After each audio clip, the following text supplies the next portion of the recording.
Hello, storytellers. Storytelling on a happy Memorial Day. I think a lot about Gold Star families um, and the wives and kids, and some husbands um, or widows. So I think about them. Want pray for them for their peace. I know. I wish I knew a way to like give them this game for free, like the kids, and they can have it. I just it's been on my mind, but I'm not really sure how to do that. But anyway, so I'm gonna.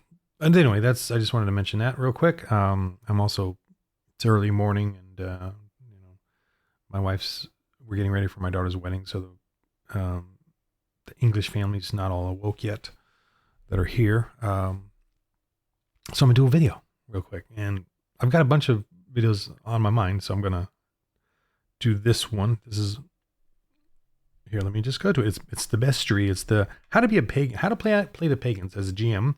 How do you play the pagans? How do you, I want to give you another video on that, and just food for thought, because even for me, it was tough. It was, I don't know how to do it. Literally a new thing. And I think that's another stickler, I think, for GMs, that they're concerned about playing this, playing a Christian role-playing game. I read this book, Demons and Spirits of the Land, and by a pagan scholar guy. You can just make it up. You can literally just make up any sort of evil spirit as for pagans as you want. Because I read this and it was like, he kept saying there's so much variation locally, from corner to corner of the roads, that there was just everyone, just making it up. That's basically what I got out of this from him. And he kind of said it throughout, and he just kept bringing up example after example after example. But it was just like, you can just make it up. Now there are obviously if you were in Rome or if you were in one of the big cities, they would all have sort of a homogenized, the Greek or mythology, the Roman, which is Greek mythology, or in the Germans would have sort of a Germanic thing. And I kind of mentioned a few of it in there, but locally at the local level, at the foot on the ground, people just have evil spirits. The dwarves were evil, mean, foresty creatures. The elves were evil, mean, foresty creatures. The giants were evil, mean, foresty. Everyone was just remote, shadowy in the dark. All the spirits that they gave offerings to were just local myths and ghosts and dead people or whatever. So, and biblically speaking, the missionary speaking, the demons played off of that. They used that to put fear into people. So let's go through how you as a GM, a Grand Minister, can play out the pagans in this game. So I made this is the map for the Dark Ages, and I've only touched on this area right here, myself. And I'm going to try to build out this as little campaigns or missions and stuff.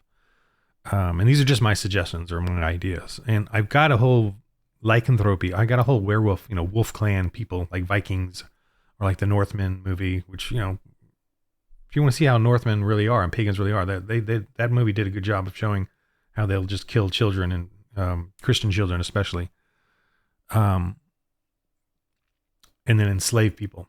So that's the kind of werewolf I'm referring to. That sort of possessed, crazy human, and then some of the more successful werewolves will be more possessed, more, full of drugs and demonic possession, which we see today, and all the drugs that are going on in the cities. Okay. So, and then I have here a little description of what a sorcerer is.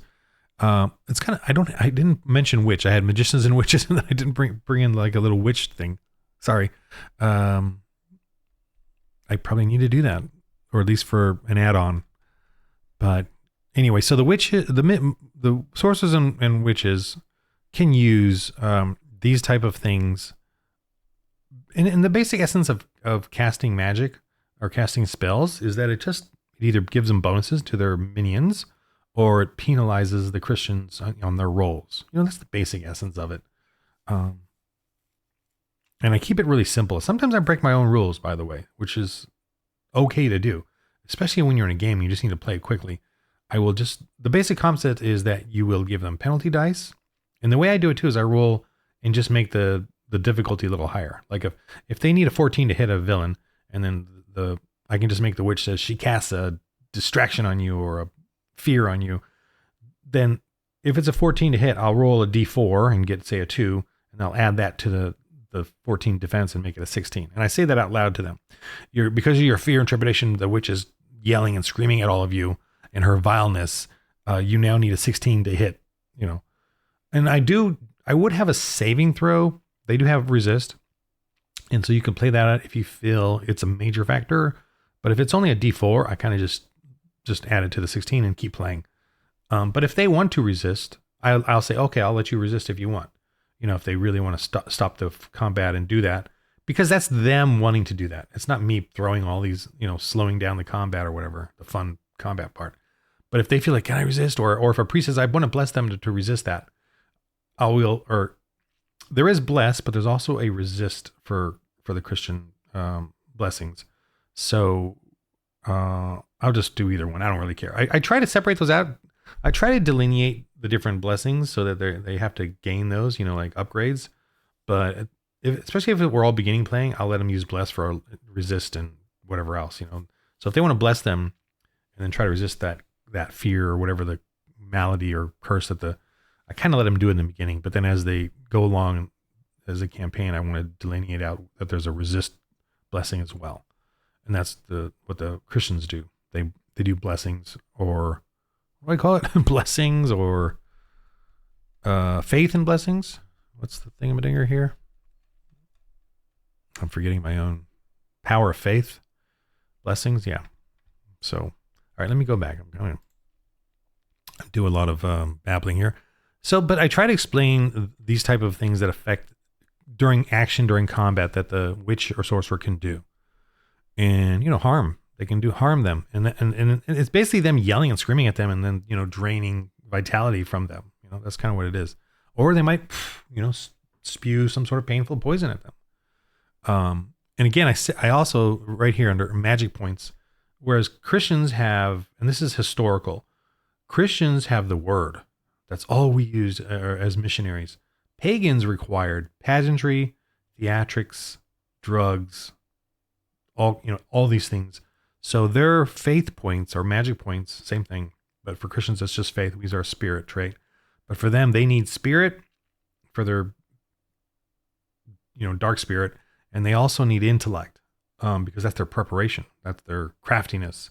So they have to split it between those two equally, as best you can, or as best they can. Thusly, they tend to be spiritually weaker than Christians, right? Because they rely on pageantry. They rely on seduction and on, like pagans today, they rely on makeup and they rely on looking cool and horror, wearing stupid props and stuff.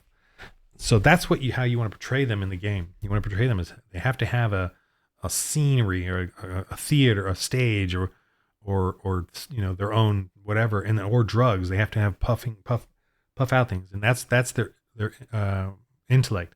Thusly, when you rebuke them, when you preach to them or try to preach to their pagans around them, their spirit is much weaker to resist. So you have that Christian, the word is more powerful.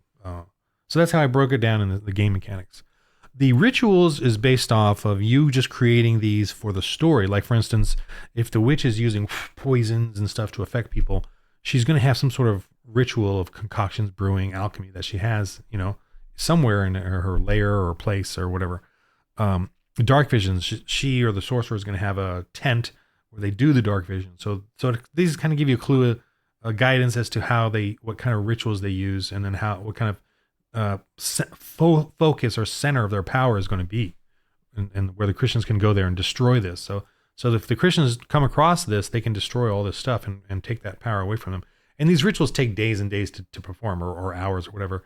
So it's placed in here so that you can have people fess up how they have this power or how they're doing this thing or whatever. And these are the things that they could be doing. And again, just to help you understand, just a little extra. Oh, here's what kind of potions they might be making for their minions to give them a little extra, strength, so that the minions and the cult warriors can go around oppressing people. It's just sort of a guide. just two different sorcerer and a shaman. I think there's witches somewhere around here.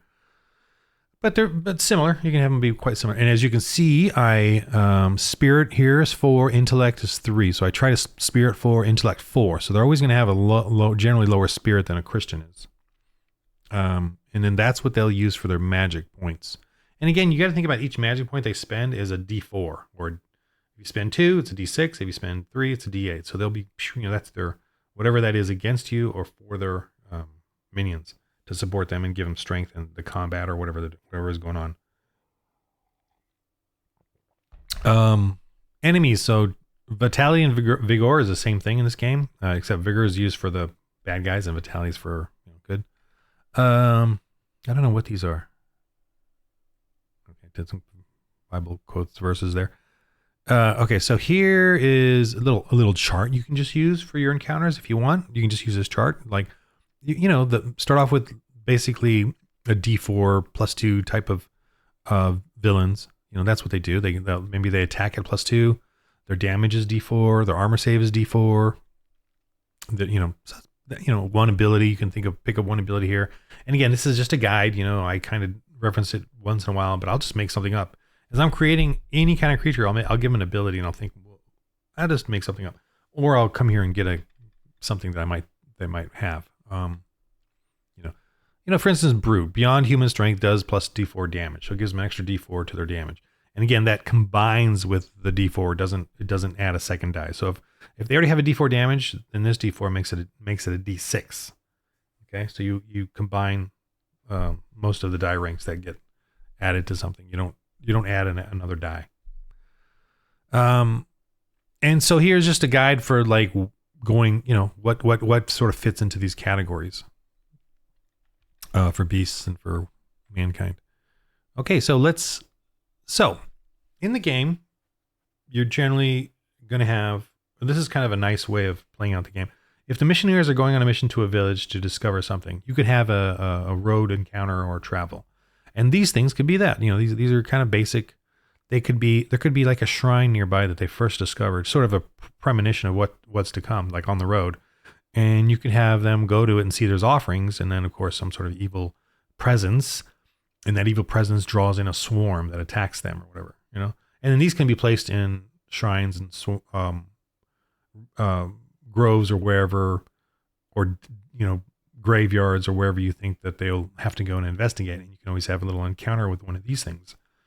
So that's pretty basic, just like Dungeons and Dragons. And the next is, these are just for fun animals that you can have them attack.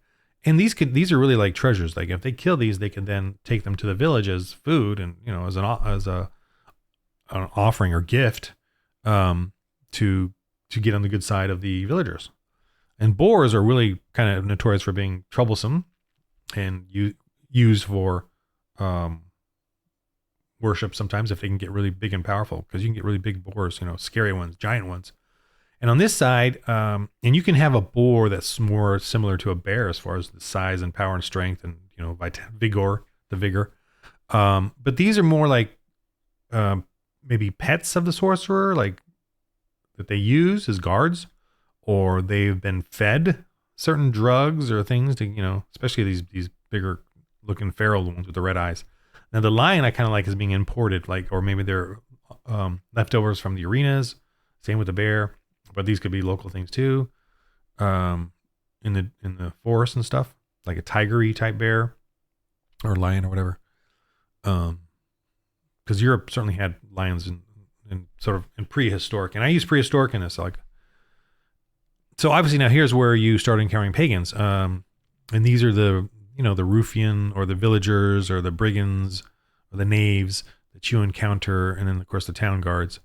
And how are they going to react to the Christians coming into the village? How are they going to react to what you guys are trying to do?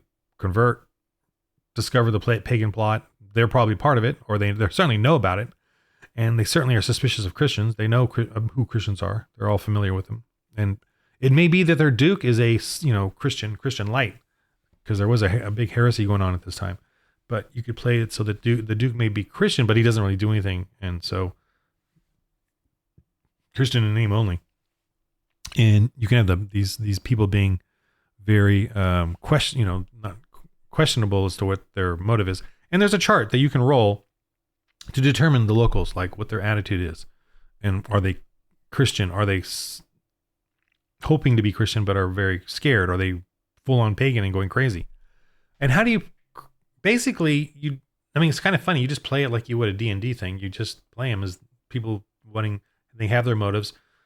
But the one thing you do is they don't want Christianity. They just don't want, come in, there's local brigands in the area, or do this, do that. But no, don't mess with our worship of paganism. Don't mess with our gods and stuff. And I play it very silly. I play them very, kind of goofy and fun, and just play off. And I play off of whatever the players are going to say. And I do have a motive in them, like generally speaking. So you want to roll that on the chart. It's above up. I'll just go back to it real quick. It's at the beginning of this. Here, local disposition, you can roll that. This is just kind of how the general feel of the evil as chaff tends towards selfish needs, can be manipulated, tends to not to use violence like a greedy merchant, but will if they can get away with it. So that's one aspect. What's the other one? Pagan motive of the beginners. I forgot what I did here. Oh, this is for the plot, the sorcerer plot here. You roll this in their modus of operandi here. This one's right here kind of determine what the pagan plot is in the area. But this is like what the villages are like. Are they sort of for it? Are they, or are they better off in wanting to help you all out? And this I made very equal because I wanted them to never know, what the villagers could be very helpful. You don't know. You have to investigate and find out. Or they could be right there with the paganism and want to defend it and violently. And so that's sort of for you. It's a guide. You can roll it and play it that way, or you can or you just decide for yourself. Also, when they preach, when the Christians come in and preach, if they preach really well to this group, you can upgrade their towards Christianity. If you feel like they preach really well, you can move that guide, that number to the higher level, so they become more Christian, or whatever, more open to Christianity. So that's a big part of dealing with these mobs or villagers or whatever. That I would want to have combat if they're really evil. They have combat, and then there's the denouement chart in the combat section. Let me go back up to the denouement chart, which is very important in this game. Where's the combat? Combat right here. So the denouement chart this is all the combat rules. The denouement chart is as you fight these bad, if they're really bad villagers, you have to fight them, brigands or whatever. As the combat goes along, and hopefully it's going to the way of the missionaries, then you start rolling denouement. D4 is the basic lowly foes, commoners. And obviously they have to roll, this, and they'll obviously want to run away or flee or surrender, or just start backing off. That's the best roll they can get. But you upgrade it if they're hirelings, if they're true warriors, if they have a gang boss. Other things are if they're zealots, if they have a cult leader nearby, you want to upgrade that die. D12 is the highest, or you don't really need more than that. And then you just roll to decide, because anything a 5, basically a 6 or above, they're going to keep fighting. So a 1 through 3, they want to surrender. A 4 and 5 is iffy, and you can every turn, based on how the combat goes, you can roll here again to see if they go up or down. And that way, the Christians always have an opportunity to try and preach and convert even to the combatants. So you're not always killing. And if they do convert them or get them to become they'll become helpful. Don't include them in combat, but you can have them support the church. If they do have a church, they'll come in and say, we're going to help protect the church. Or you can have them just give them information. Or another sort of descriptive thing is they can help remove another combat force if there is another combat, and you have these bandits that are now converted. They will remove, say, if there's a bunch of groups coming, they will remove one unit that's sort of equal to them, combat wise, and then the missionaries have to fight off this other group or whatever's left. So you can kind of do something, descriptive like that. What else here? So then, I'm progressing here in the bestiary, to the cult warriors, and these are the cult warriors, and what they're obviously fanatical. They're definitely, you don't necessarily have to roll for them as far as their disposition, but they still have the denouement roll, but it'll generally be higher, like a D6 or a D8, and they so just different kinds, and they're all paganism is all based on pageantry and theatrics, so they're all wearing cosplay, in a sense. They're all, so when you think of a beastman, they're doing a cosplay thing, and then these are the horned ones, barbarian here, and then these guys are cultist warriors. They're wearing, not real skulls, but sort of fake or maybe animal skulls. But it's all about the rituals and the fear and the pageantry of it to control others. And these guys are sort of possessed but tied up, crazed horned ones, and they definitely, you want to sort of have a demonic influence in them, possessed. And then these are giants, and I really want to do a giant campaign with giants. And 10 feet is a giant to me. 8 feet is stand next to a person that's 8 feet. They're huge, and imagine that they're more barbarian-like, more got either muscles, and not even like big shoulder muscles, even just like big bellies and big legs, because they do whatever they do in the forest or swamps. And I would make them, and generally speaking, they must be very reclusive, because they're feared and by all the masses, and so they're probably very angry and feared and live in remote areas. Could they be? And they could be converted. Could they be converted? I would say most of them not, because they're angry and possessed and or have gone very feral and just too violent. Because I want to have fun fighting giants, but you could certainly, if they do a spectacular role, you could have a giant. Now, would the giant help them? Again, make it like I said, the other group. If you have a giant that is accepted in a village, then your church there is completely successful and is going to thrive, because he's always going to protect the church. Like Andre the Giant hanging out at your church. It's kind of that thing. They're not going to go off with you though, because they have a bad ache. Their back is taking them out, so they can do it. And here, obviously, is the more you want more. These are these are like prehistoric. The unicorn is this big one-horned cattle thing, and these things are still living and thriving in the Dark Ages. In those remote forests and stuff. But the point of this is like creation science to show how we eradicated them.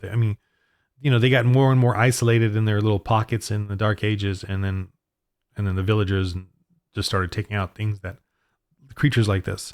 And these had a harder time surviving. Wolves and bears are prolific because they can flee to the colder mountainous regions, where even in the rugged terrain, whereas these ones probably have a harder time doing that. Obviously, alligators and crocodiles can survive in the marshes, but that's because we don't want to go to the marshes. But that's why they're still around, and that's the point you want to show, and for kids, and why there's no dragons anymore.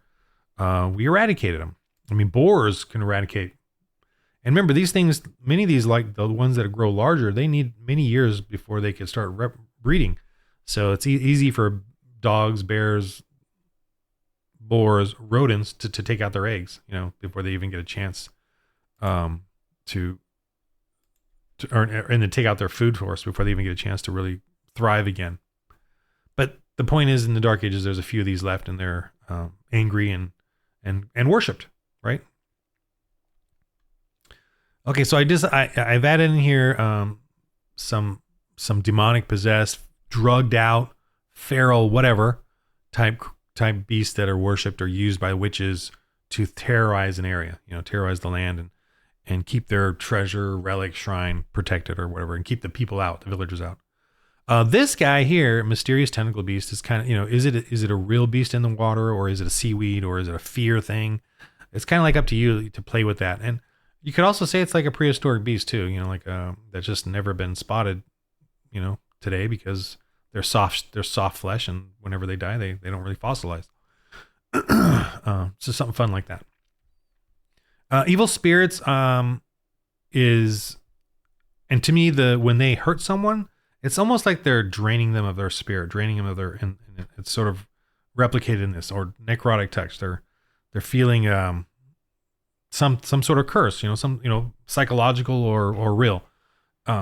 Obviously, we do believe in evil spirits, and I certainly am reading in the missionaries that they believed in evil spirits. They believed in ghosts, and that actually said things. That's what they were. They're founding the fathers of the founding early church. So I'm gonna use that. I'm gonna definitely want to use it. There's one story where the missionary or apostle went around and there was 10 demons scaring the locals into believing that they were going to be attacked. They weren't actually going to be attacked by barbarians, and so the town was in a panic. And he found a demon-possessed person that said, "I'm a demon, and we're scaring." He got him to confess up. We're scaring them to, get rid of you guys, the missionaries. And so he rebuked that demon, or exorcised that demon, and then sought out the other ones and got rid of them. So, and that's an actual account written by the missionary. So, hey, I feel like I can use that then. And it's up to you to decide, how far you want to go. Like, so here are some Roman soldiers, and pagans obviously like to take the dead and put them in their tombs and crypts as, statues, props. And so I want to use them. I want to do it, let's have some undead.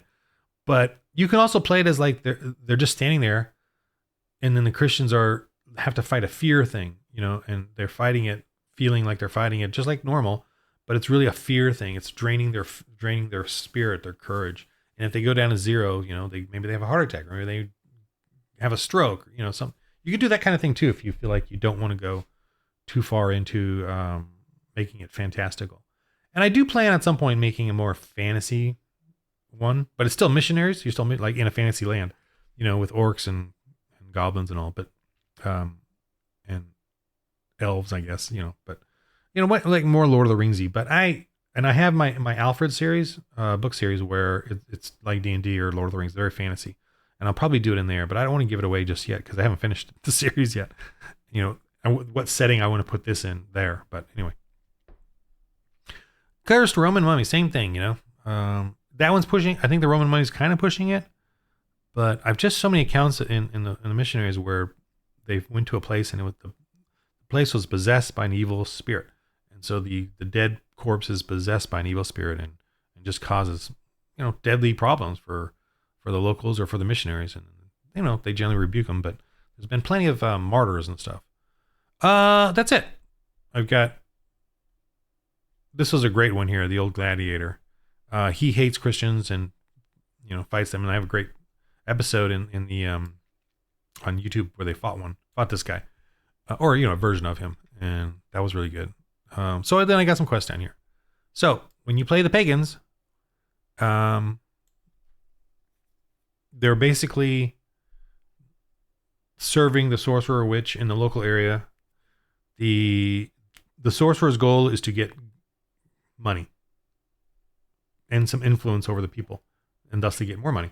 So that, and at the offerings, in the shrines and the temples, and that's your thing. Your thing is to stop that, having them give to the pagan gods, and then plant a church and then have them give to the church. Oh, well, same thing. No, it's not the same thing, because the Christian beliefs are way better than pagan. Obviously, we actually don't want you to have. You're not required to give offerings to the church. You do it because you want to, but you're not required to for your salvation. Also, we don't have to kill people. We don't have to sacrifice people. We're not supposed to. Pagans do. Anyway, I don't want to get into the nitty gritty of it, but you should show that the pagans are doing offerings. They want to manipulate each other. They want to have control and power over each other. The priest, the sorcerer wants to have power over the local duke. The witch or whatever wants to sell drugs to the people to give them, power over other people.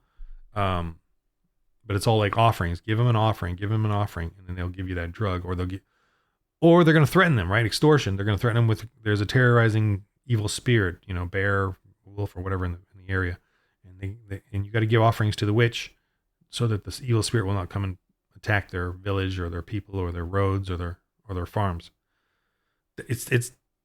And it's very, it's pretty much like Dungeons and Dragons. I mean, it's the same thing. I'll do another video where I sort of look at each of some modules I have and just say, well, this is how you would do this for the Lord RPG, just so you can kind of get this is a new thing. It's a new thing for me too, to play a Christian role playing game. And to me, this is real. This is more authentic to fantasy and medieval than D&D or any of these others. And they're saying, well, we just want to have fun. We just want to, but it's pagan. Like the whole strategy and belief system in D&D and other role-playing games is the pagan religion. So why are we Christians removing our faith from it, yet the pagans get to keep pushing theirs in these games? And they say they're the only way to have fun. What I'm claiming is we can have a Christian role-playing game that's fun, adventurous, and more accurate to our need and desire for fantasy and medieval and dark ages and sort of what happens in the past. To me, For the Lord RPG is way more accurate and way more just real, and it has more oomph to me than the way they've sort of not homogenized, the way they sort of I guess homogenized or just filtered it down to the paganism or to the goofishness of go fight. Okay, there's a village over there. They're attacked by a dragon. Go fight the dragon. Save the village. That's kind of and then get the treasure and then get the upgrades. That's rinse and repeat, rinse and repeat. Whereas in this game, there's a dragon over there. There's a village. You got to save them from the dragon. They actually worship the dragon, even though the dragon terrorizes them. And if they don't give them enough offerings, whether it's money or children or humans, and there's maybe a witch there that handles that. And it's even more deep, it's more plot, and that the villagers are complicit in the success of this dragon, that they think it's a god. There's more to it, like, you know what I mean? So you're not only saving the village, you're saving their souls from just their own paganism. And then when you succeed at all this, and you succeed at exposing the pagan witch or whatever, sorcerer, and the dragon is just a beast that's sort of controlled by the sorcerer or whatever, and then the villagers and what they've been doing, and get them to repent and then plant a church, and then all the treasure you get goes to the church. And then you have created a real freedom and a real successful story, and you've evangelized in the game. You've persuaded them. So that's kind of the way you want to, and rinse and repeat, but in a wonderful, glorious way. So that's the kind of way, in a baptismal way. So that's the way this game plays out. It's so much more fun, adventurous, and worthiness, and you feel, a sense of edification in your own spiritual journey, that you're just trying to work out these things and play them out in a game, and then you can reflect on it in real life. Like, are people doing that too in real life? And you can help with your kids too, help strengthen their faith or how they word it, because how many times as a kid I had to explain why our faith is better than your sacrifice to a dragon. Okay, so that's just my rambling. I hear they're all waking up over there. Rambling, bambling advice, but I'm also going to be doing at some point. Hopefully, someone's still watching this to the end, and I'll put it out soon. Like a GM workshop. I'm gonna start doing some workshops, whether I do it live or on YouTube or privately in Zoom. I don't care. I want to start helping you guys become grand ministers, so you could play this game and start building your own games and start homebrewing and even start creating your own settings and campaigns, and to sell or whatever you want to do to build up a Christian role-playing game culture. So let me know, especially if you're youth ministers, youth pastors. You can sit down and have the kids play this. I mean, I gotta figure out a way to contact or get this out to them. Anyway, so thanks for listening, watching. I'm still sort of in my daughter's wedding mode, and but after that, I'm gonna definitely start working harder on this kind of grassroots type of stuff. Okay, thanks for listening and watching, and remember, in the game of life, roll holy dice.